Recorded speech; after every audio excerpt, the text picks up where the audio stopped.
Welcome to ChristZone-tv.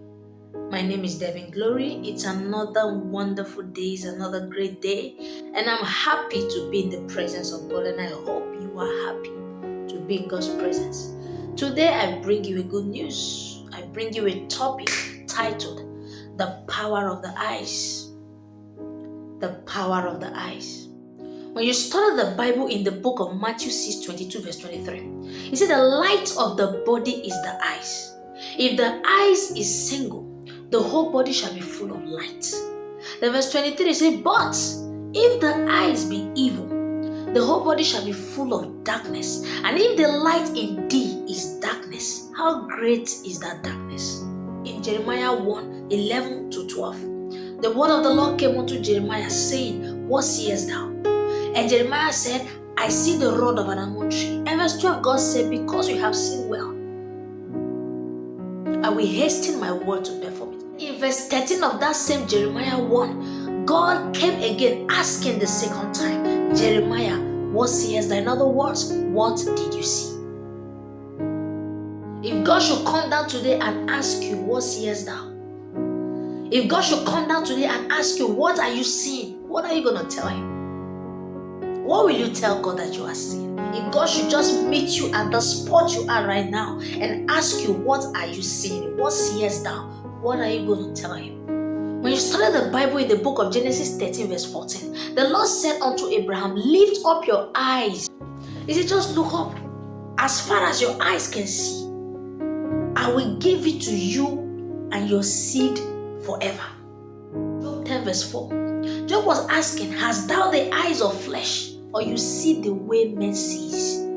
When you study the Bible in the book of 2 Kings chapter 2 verse 10, Elisha demanded the double portion of Elijah's spirit.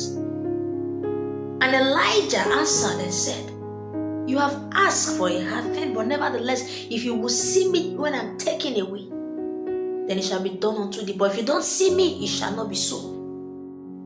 What is it about seeing? Must Abraham have to see before God can give him an inheritance for him and his seed? Must Elisha have to see Elijah being taken before the double portion of Elijah can be given to him? Must Jeremiah have to see before God can hasten to perform his words in his life? God is interested in what you are seeing. In life, what you see is very important, both in the physical realm and in the spiritual realm. And what is even more crucial is how you see what you see. You are not bigger than your vision. What you see may be the limits of how far you can go. Humans are visually dominant creatures, and what we are looking at has a significant clue to what we are passionate about. It has a significant clue to what we are focusing on, to what we are interested in. Our seeing is connected to our thoughts. Our seeing is connected to our passion. Our seeing is connected to our imagination. Our seeing is connected to our vision. Our seeing is connected to our interest as a person. Physically, when looking at someone, we naturally gravitate to the eye, and we are able to predict which object that person is about to pick. Or just by looking at someone, you can predict what the next action is like. If looking with the physical eyes can get you as far as this, how much more looking with the spiritual eyes? God said to Abraham, as far as your eyes can see, it shall be given to you and your seed as an inheritance forever. Many a times you wish for Abraham's blessing. Even there is a popular song that says, Abraham's blessings are mine. We so much wish for Abraham's blessing. But the question is, are you open to see as far as Abraham saw? Abraham didn't just acquire the blessings on a platter of gold. There were conditions. And one of the conditions was for him to be positioned, was for him to see. Are you ready to position yourself so you can see as far as Abraham saw? Are you ready to make your eyes a vessel for God to use to see into your own inheritance?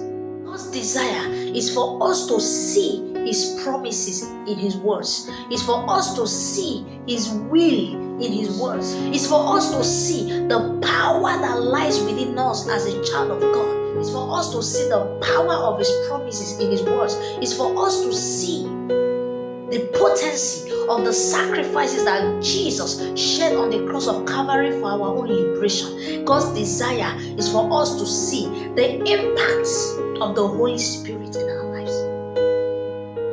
No wonder Job asked, he said, do you have the eyes of flesh? Are you seeing the way men sees? God said to Jeremiah 1 verse 12, He said, thou hast seen well. I will hasten my word to perform it. Many of us are seeing, but we are not seeing well. It's not about seeing, but how do you see what you are seeing? The Bible said in Hebrew 11 verse 27, it said, it's even possible to see the invisible through faith.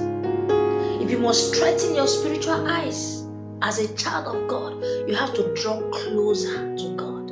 You have to always walk in the Spirit. You have to always pray in the Spirit, walk in the Spirit, draw closer to God.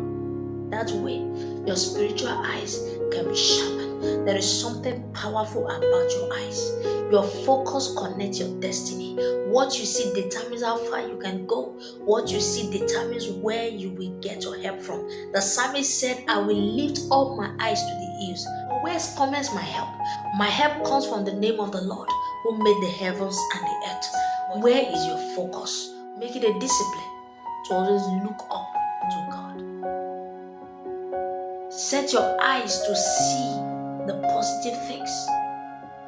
Look out for the promises of God in His words. Look out for those things that are freely given unto us by the Spirit. Make your eyes available for God to use at any time. And as you do this, may the blessings of God not depart from you. Thank you for watching. This is ChristZone-tv and I am Devin Glory. And I hope these words make an impact in your life. Thanks for subscribing.